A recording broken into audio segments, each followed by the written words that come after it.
2003년 2월 18일 오전 10시 53분 서울 지하철 2호선 상행선 열차 안 한 엄마가 아이의 손을 꼭 잡고 있었다. 그녀는 몰랐다. 이 순간이 자신의 마지막 전화가 될 수도 있다는 것이. 열차 안 공기는 평온했다. 사람들은 웃고 있었다. 누군가는 설레고 있었다. 하지만 그 순간 한 남자가 라이터를 꺼내들었다. 그리고 192명의 운명이 멈췄다. 그날은 월요일이었다. 출근 시간이 지난 오전 9시 지하철은 비교적 한산했다. 창밖으로 햇살이 들어왔다. 사람들은 각자의 일상 속에 있었다. 김순희 씨, 58세. 그녀는 오늘 딸네 집에 간다. 손주를 본 지 2달이 넘었다. 가방 안에는 손주가 좋아하는 과자가 가득했다. 그녀는 미소 지으며 창밖을 바라봤다. 한 칸 뒤 젊은 커플이 앉아 있었다. 안민수 씨와 이지은 씨. 두 사람은 다음 달 결혼을 앞두고 있었다. 오늘은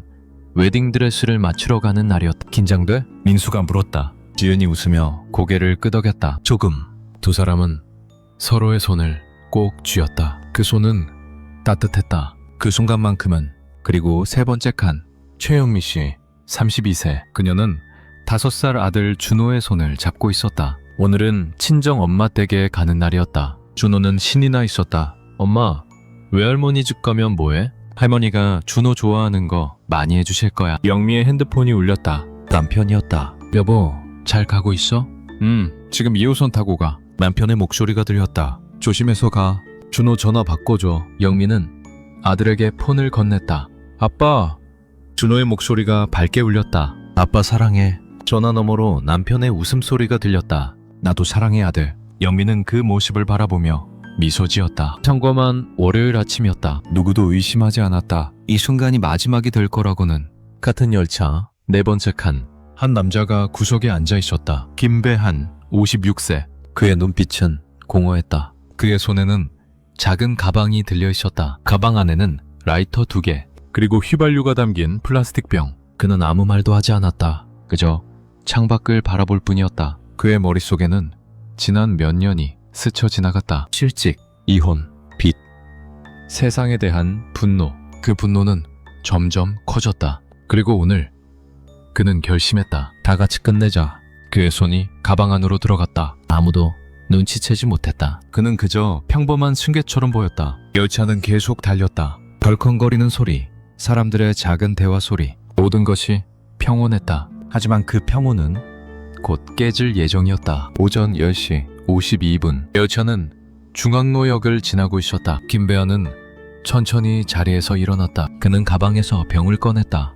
그리고 라이터를 꺼냈다. 그의 손이 떨렸다. 마지막 망설임이었을까? 아니면 흥분이었을까? 순간 그의 손이 움직였다. 휘발유가 바닥에 쏟아졌다. 처음엔 냄새였다. 역한 냄새. 몇몇 사람들이 코를 찡그렸다. 무슨 냄새지? 누군가 중얼거렸다. 그 순간 불꽃이 튀었다. 라이터 불이 휘발유와 만났다. 팟! 작은 불꽃이 순식간에 번졌다. 부야! 비명이 터져나왔다. 사람들이 일어섰다. 공포가 퍼졌다. 불은 빠르게 번졌다. 의자로, 벽으로, 천장으로 연기가 차올랐다. 검은 연기. 시야가 흐려졌다. 문 열어! 문! 사람들이 문을 두드렸다. 하지만 문은 열리지 않았다. 자동문은 잠겨 있었다. 패닉이 시작됐다. 세 번째 칸. 영미는 준호를 끌어안았다. 엄마! 준호가 울었다. 괜찮아, 괜찮아. 영미의 목소리는 떨렸다. 하지만 그녀는 아들을 놓지 않았다. 연기가 목을 조였다. 숨이 막혔다. 기침이 터져나왔다. 사람들이 바닥에 엎드렸다. 조금이라도 연기를 피하기 위해. 두 번째 칸. 지은이 민수의 손을 꽉 쥐었다. 놓지마. 민수가 소리쳤다. 절대 놓지 않을게. 지은이 대답했다. 두 사람의 손은 떨렸다. 하지만 서로를 놓지 않았다. 첫 번째 칸. 김순희 할머니는 움직일 수 없었다. 다리에 힘이 없었다. 연기가 폐를 채웠다. 살려주세요. 그녀의 목소리는 작았다. 아무도 들을 수 없었다. 열차는 멈췄다. 하지만 문은 여전히 닫혀 있었다. 사람들은 갇혔다. 불과 연기 속에 시간이 멈춘 것 같았다. 아니, 시간은 너무 빨리 흘렀다. 1분, 2분, 3분. 매 초가 생명을 앗아갔다. 얼씨 55분. 영원히 비상 버튼을 눌렀다. 문이 열렸다. 하지만 이미 연기는 가득했다. 나가.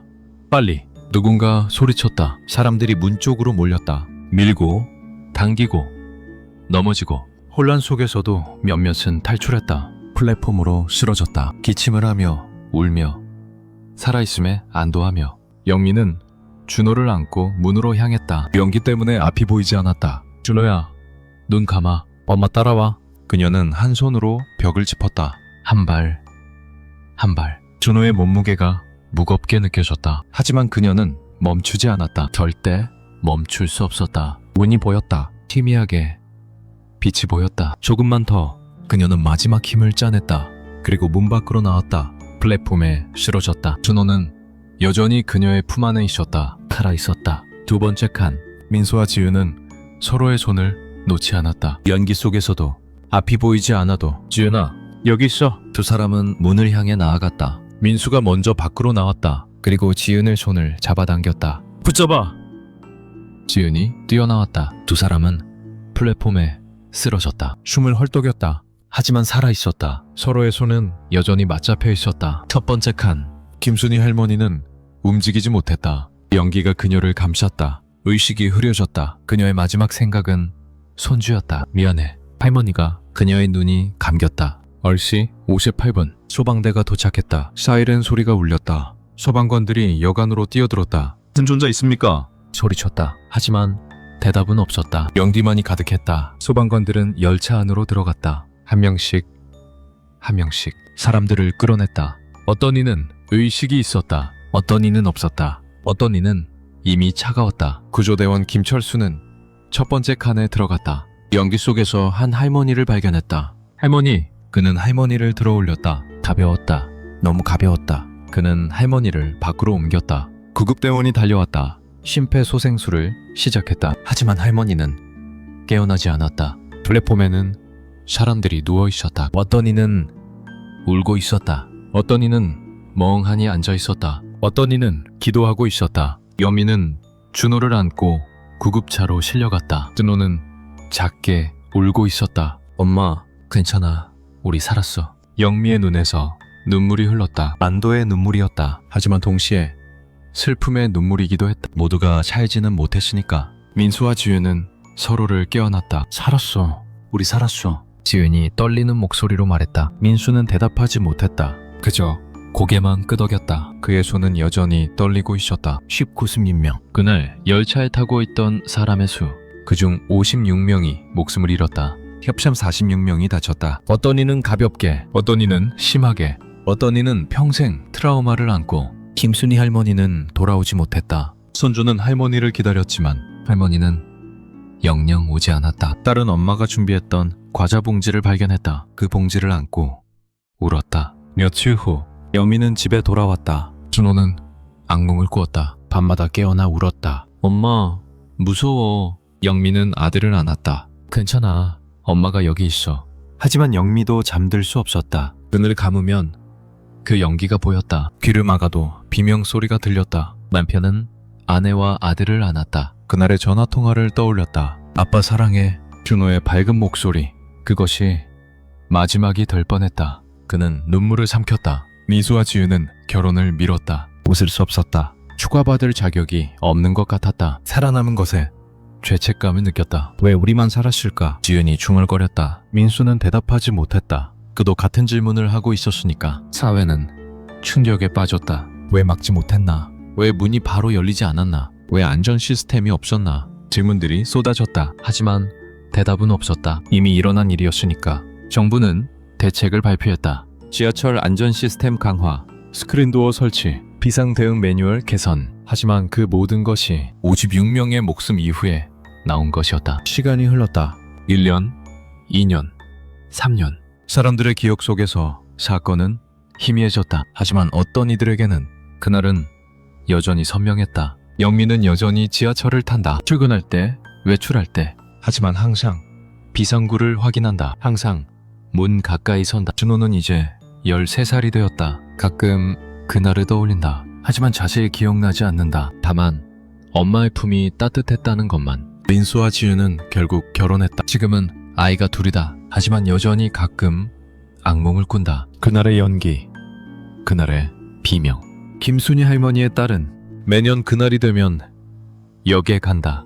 그곳에 작은 꽃을 놓는다. 엄마, 보고 싶어요. 그녀는 중얼거린다. 눈물은 이제 나오지 않는다. 다만 가슴이 아플 뿐이다. 2호선 열차는 오늘도 달린다. 수많은 사람을 싣고 어떤 이는 출근길에, 어떤 이는 약속 장소로, 어떤 이는 가족을 만나러 모두가 평범한 하루를 보낸다. 그날처럼 재난은 예고 없이 온다. 평범한 월요일 아침에도, 웃음이 가득한 순간에도 우리는 안전하다고 믿는다. 오늘도 괜찮을 거라고. 하지만 그날 열차에 탔던 192명도 그렇게 생각했다. 문제는 방화범이 아니었다. 문제는 시스템이었다. 문이 열리지 않는 시스템, 대피할 방법이 없는 구조, 준비되지 않은 대응.